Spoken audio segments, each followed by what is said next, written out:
बिहार विधानसभा चुनाव साल के आखिरी में होने वाले हैं। सभी पार्टियों की तैयारियां जोरों पर है। तमाम पार्टी जैसे लोक जनशक्ति पार्टी, राष्ट्रीय लोक जनता दल, बीजेपी, कांग्रेस या बसपा, तमाम बड़ी पार्टियों के सिवा भी कुछ ऐसी पार्टियां हैं जो चुनाव से महज एक साल पहले ही बनी हैं।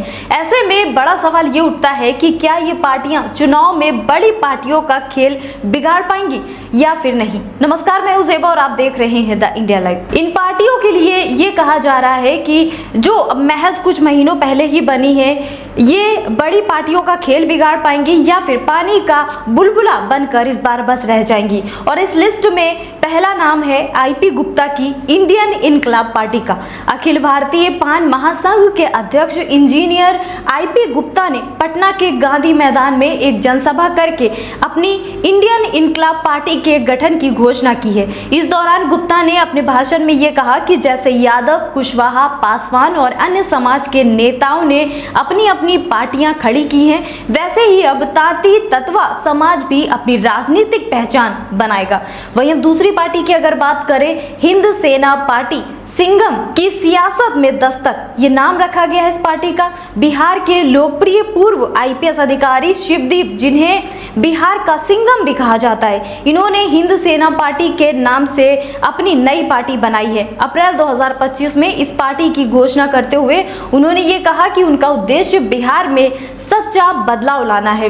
वहीं तीसरी ओर चलेंगे, तीसरी पार्टी जन स्वराज, पीके का जन आंदोलन। प्रशांत किशोर को कौन नहीं जानता, जो देश भर में चुनावी रणनीतिकार के रूप में आज पहचाने जाते हैं। अब सक्रिय रूप से बिहार की राजनीति में वो उतर चुके हैं। उन्होंने 2 अक्टूबर 2024 को गांधी जयंती के दिन जन स्वराज पार्टी का गठन किया। जन स्वराज का एजेंडा है सही लोग, सही सोच और सामूहिक प्रयास।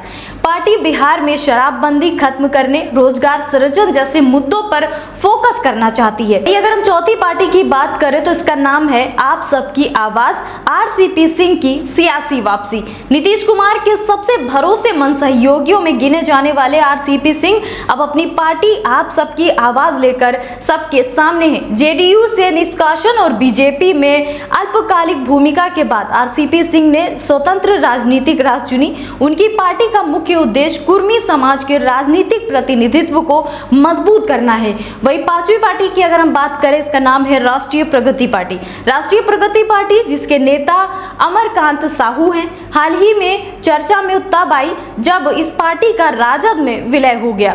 साहू वैश्य समाज से आते हैं और उनका राजद में शामिल होना इस बात का संकेत है कि लालू प्रसाद यादव अब वैश्य समाज में भी अपनी पैठ बनाने की रणनीति पर काम कर रहे हैं। साहू ने 29 अप्रैल को भामाशाह जयंती के अवसर पर आरजेडी कार्यालय में लालटेन थामा और तभी इसकी घोषणा की। यह कदम उन नई सामाजिक जोड़ तोड़ों का हिस्सा है जो बिहार की राजनीति को 2025 के चुनाव से पहले बदल सकते हैं।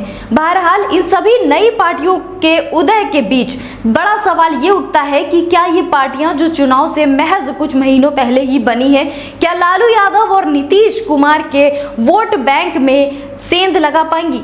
इस सवाल के जवाब में बिहार की राजनीति पर नजर रखने वाले पत्रकार ये बताते हैं कि इन सभी पार्टियों का जनता के बीच कोई जनाधार नहीं है। हालांकि जन स्वराज कुछ मामलों में इन सभी पार्टियों से आगे है। बिहार चुनाव पर आप क्या अपनी राय रखते हैं? कमेंट्स में अपनी राय जरूर शेयर कीजिएगा। अभी के लिए इतना ही, आप देखते रहिए।